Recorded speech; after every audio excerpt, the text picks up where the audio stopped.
KSOನಿಂದ convocation notification ಆಗಿದೆ. ಯಾರೆಲ್ಲ ಅರ್ಜಿ ಸಲ್ಲಿಸಬೇಕು ಅಂದ್ಕೊಂಡಿದ್ರೆ ಅರ್ಜಿ ಸಲ್ಲಿಸಿ. ಅರ್ಜಿ ಸಲ್ಲಿಸಲಿಕ್ಕೆ ಬರೋದಿಲ್ಲ ನನಗೆ ಅನ್ನೋರು ನನಗೆ ನಿಮ್ಮ ರೋಲ್ ನಂಬರ್ ಮತ್ತು ಸ್ಕೋರ್ ಕಾರ್ಡನ್ನು ವಾಟ್ಸಪ್ ಮಾಡಿದರೆ ಸಾಕು, ನಾನು ಅಪ್ಲೈ ಮಾಡಿ ನಿಮ್ಗೆ ವಾಟ್ಸಪ್ಗೆ ಹಾಕ್ತೀನಿ. ಅದರ ಫೀಸ್ ಅಂದರೆ ಅದರ ಅಪ್ಲಿಕೇಶನಲ್ಲಿ ಫೀಸ್ ತೋರಿಸುತ್ತಲ್ಲ ಅದನ್ನು ನೀವು ನನಗೆ ಫೋನ್ಪೇ ಮಾಡ್ಬೋದು.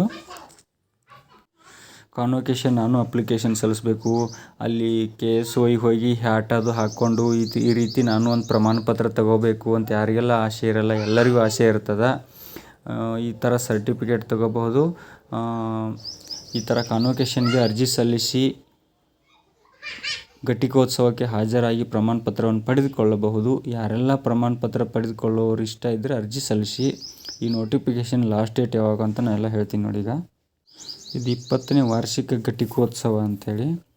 ಇದನ್ನು ನೀವು ಆನ್ಲೈನಲ್ಲೇ ಅಪ್ಲಿಕೇಶನ್ ಹಾಕಬೇಕಾಗತ್ತೆ. ಇದಕ್ಕೆ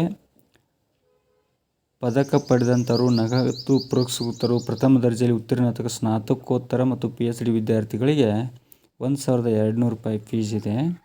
ಆಮೇಲೆ ಎಲ್ಲ ಅಬ್ಸೆಂಟ್ಸಿಯಾ ಅಂದರೆ ಅನುಪಸ್ಥಿತರಿದ್ದರೆ ಎಲ್ಲ ಸ್ನಾತಕೋತ್ತರ ಮತ್ತು PhD ವಿದ್ಯಾರ್ಥಿಗಳಿಗೆ 1500 ರೂಪಾಯಿ ಫೀಸ್ ಇದೆ. ಲಾಸ್ಟ್ ಡೇಟ್ ಏನಿದೆ ಅಂತಂದರೆ ಇದಕ್ಕೆ ಲಾಸ್ಟ್ ಡೇಟು 10/2/2025 ಲಾಸ್ಟ್ ಡೇಟ್ ಇರೋದು. 100 ರೂಪೀಸ್ ದಂಡದೊಂದಿಗೆ 15/2 ಇದೆ.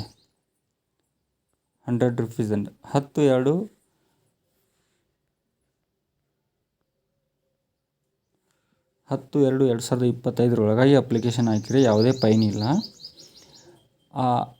10/2 ಅಂದರೆ ಫೆಬ್ರವರಿ 10 ದಾಟಿದರೆ ಫೆಬ್ರವರಿ 15ರವರೆಗೂ ಅರ್ಜಿ ಸಲ್ಲಿಸೋಕ್ಕೆ ಟೈಮ್ ಇದೆ. ಆದರೆ 100 ರೂಪೀಸ್ ಎಕ್ಸ್ಟ್ರಾ ಆಗುತ್ತೆ, ಅಂದರೆ ಫೈನ್ ಹಾಕ್ತಾರೆ. ಈ ಡೇಟನ್ನು ಎಕ್ಸ್ಟೆಂಡ್ ಕೂಡ ಮಾಡ್ಬೋದು. KSOನವ್ರಿಗೆ ಬಿಟ್ಟಿದ್ದದು, ಮಾಡ್ತಾರೋ ಇಲ್ಲ ಅದು KSOಗೆ ಬಿಟ್ಟಿದ್ದು. ಓಕೆ, ಈ ಒಂದು ನೋಟಿಫಿಕೇಷನನ್ನು ಎಲ್ಲ ಕೋರ್ಸ್ ಮುಗಿದಂಥ ವಿದ್ಯಾರ್ಥಿಗಳು ಅರ್ಜಿ ಸಲ್ಲಿಸಿ. ನೋಟಿಫಿಕೇಷನ್ ಚೆನ್ನಾಗಿ ಓದ್ಕೊಳ್ಳಿ, ಅಪ್ಲಿಕೇಶನ್ ಹಾಕಿ. ಅಪ್ಲಿಕೇಶನ್ ಹಾಕೋಕ್ಕೆ ನಮಗೆ ಬರೋದೇ ಇಲ್ಲ ಅಂತ ಅನ್ನೋ ವಿದ್ಯಾರ್ಥಿಗಳು ನನಗೆ ಹೇಳಿ, ನಾನು ಅಪ್ಲಿಕೇಶನ್ ಹಾಕಿ ನಿಮಗೆ ವಾಟ್ಸಪ್ಗೆ ಕಳಿಸ್ಕೊಡ್ತೀನಿ.